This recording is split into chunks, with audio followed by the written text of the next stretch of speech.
Welcome to the Deep Dive. Today, we're tackling something huge, something we use every single day, but maybe don't always think about deeply. Money. That's right.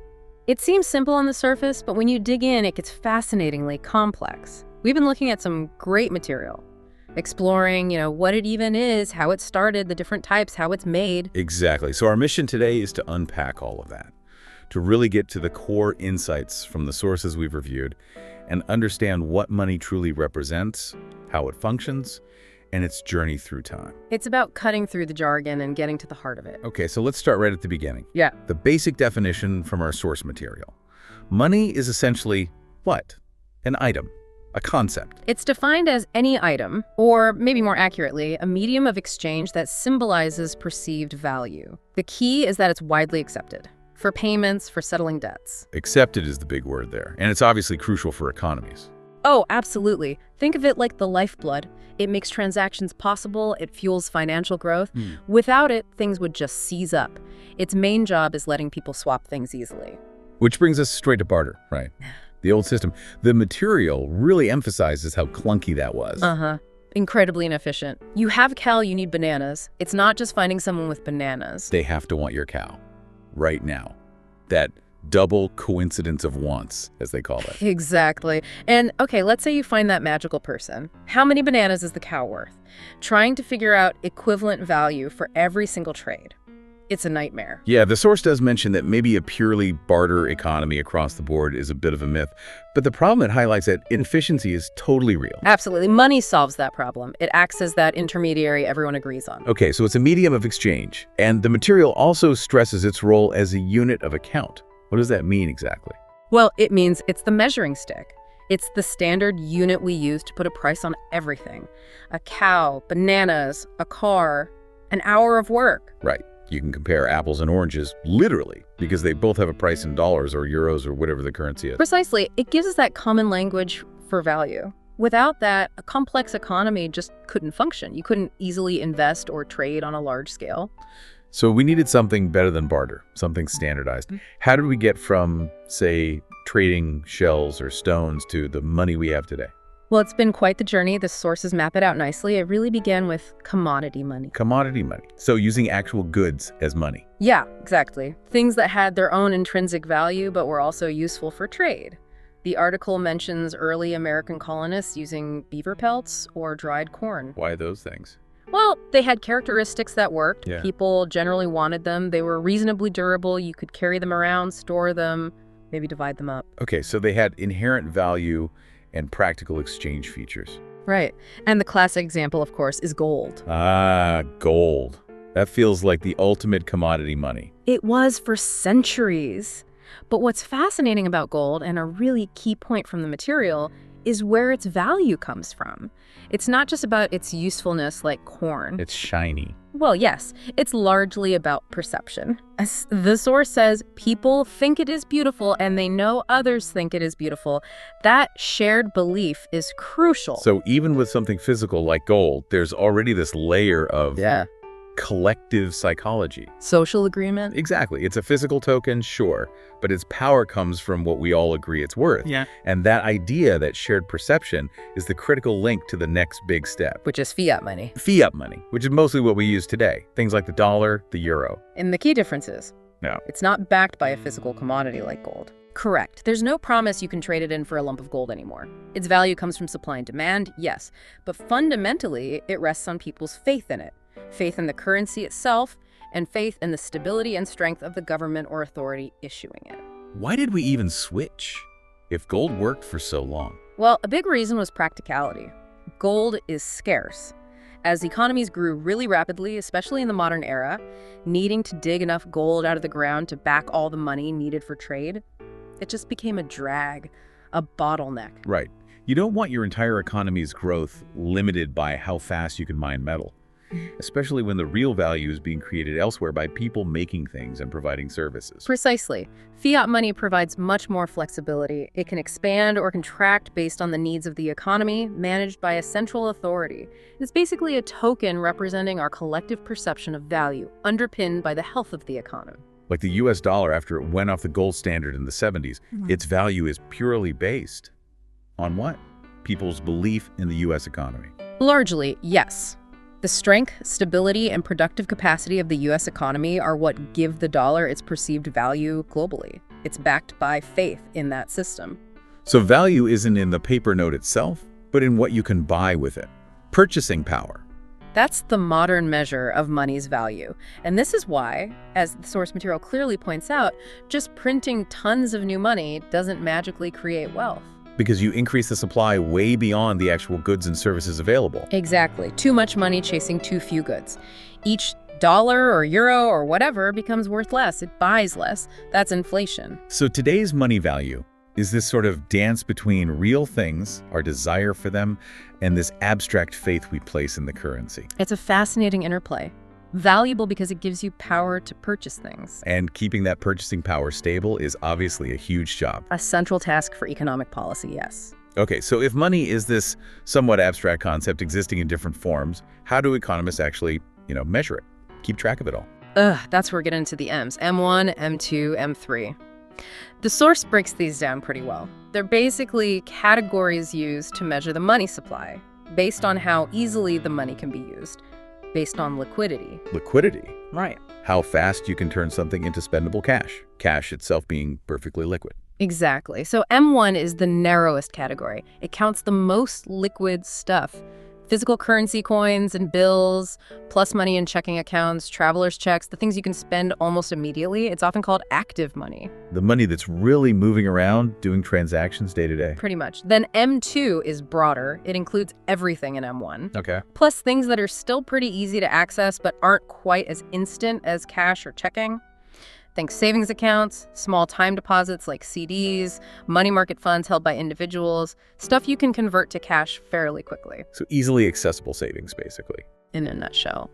And then M3 is the broadest measure. It takes M2 and adds in less liquid assets, like large time deposits, money market funds held by institutions, things that might take a bit more effort or notice to turn into cash. It represents the total money supply in a broader sense. So these M's give different pictures of the money supply depending on how liquid the assets are, helping economists track spending potential, saving trends. And potential inflationary pressures, yes. They're analytical tools to understand the financial system. It shows money isn't just one thing. It exists on a spectrum of accessibility. Right. Now, managing that supply, the source talks about central banks like the Federal Reserve in the U.S. How do they actually create or influence the amount of money? It's not just running printing presses, is it? No, printing physical cash is actually a pretty small part of the whole picture. The main tool, and it's quite powerful, is buying and selling government securities like bonds in the open market. Okay, how does buying bonds create money? Well, this is the slightly mind-bending part. When the central bank buys these bonds from commercial banks or other financial institutions, it pays for them by crediting the seller's reserve account at the central bank. It just creates the money electronically to make the payment. Essentially, yes. It's new money entering the banking system at that point. This increases the reserves those banks hold. And more reserves means they can lend out more money. Exactly. It makes it easier and cheaper for them to lend, which encourages borrowing and spending, injecting money into the wider economy. Another way, mentioned in the source, is lowering interest rates directly, making borrowing cheap money to stimulate activity. Okay, so buying securities injects money. Lowering rates encourages borrowing. What about shrinking the money supply, if inflation is a worry? They do the reverse. The central bank sells government securities back to the market. So banks and institutions buy these securities. Paying the central bank. That money is then effectively pulled out of the banking system, reducing reserves, making lending tighter and more expensive. It's quite a set of levers they have. But, crucially, the source warns they can't just print or create money endlessly, right? Tying back to that idea of faith and value. Absolutely not. It's a fundamental constraint. If they create too much money relative to the economy's output, its value drops. Basic supply and demand applied to money itself. And crucially, if people lose faith in the currency stability, faith in the government, faith in the economy, the whole system can unravel no matter what the central bank does. So that trust, that collective belief we talked about with fiat money, is paramount. The central bank's actions have to maintain that trust. It's the bedrock, a very delicate balancing act. To make this more concrete, the source material gives a really neat, quick history of money, specifically in America. It shows these concepts in action. Yeah, it's a great illustration. You see the early struggles, like the colonies where Britain tried to restrict the money supply.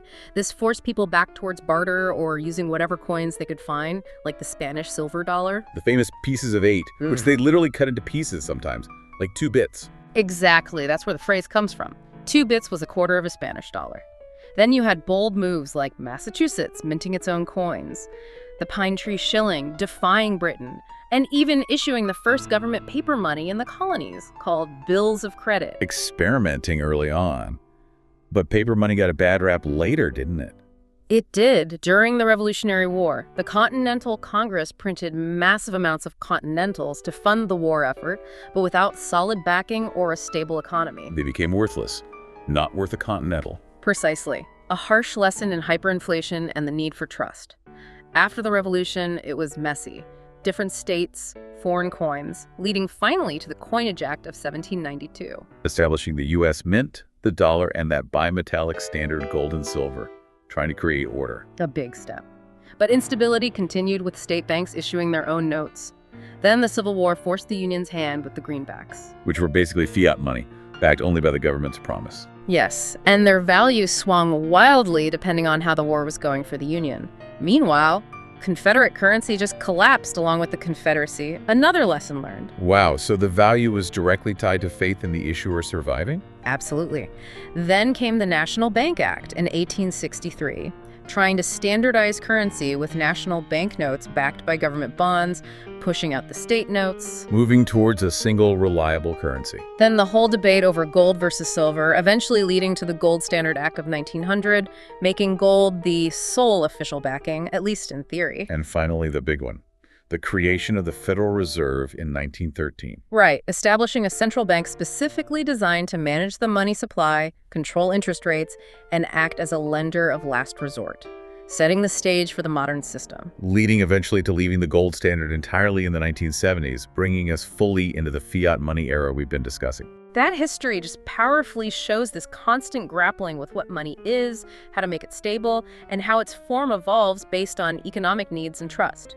From physical goods to metal to paper promises to electronic entries backed by faith. It really drives home that evolution. So let's circle back a bit. Economically, money is about perceived value, exchange, accounting. But the source also touches on its symbolism on a more personal level. Right. It's not just transactional. For individuals, money often represents much more intangible things. Security, status, freedom, opportunity, power. It gets loaded with all these other meanings beyond just buying groceries. Definitely. It taps into deep psychological needs and aspirations, which is partly why it holds such a powerful place in society. Okay, so we've gone from the basics of what money is, why it beats barter, the evolution through commodity and fiat types, how it's measured with M1, M2, M3, how central banks influence it. And seen how that played out through American history. Yeah. It's been quite a journey. But the core function, that thread running through it all, seems to be enabling exchange, making it easier for us to trade goods and services, which allows economies to grow and specialize. That's the fundamental economic purpose it serves, incredibly effectively most of the time. But the way it achieves that, the foundation it's built on, has shifted dramatically from tangible value to abstract trust. And maybe that's the most provocative thought to leave people with, drawing from our sources. Money, this thing that dictates so much of our lives and structures our society, isn't ultimately about the metal or the paper or the digital code. At its heart, it's about us. It's a reflection of our collective agreement, our shared perception of value, and our faith in each other, faith in our institutions, faith in the economy itself. It really is built on belief. So think about that. What does it truly mean that this fundamental tool is constructed on something as intangible as shared trust?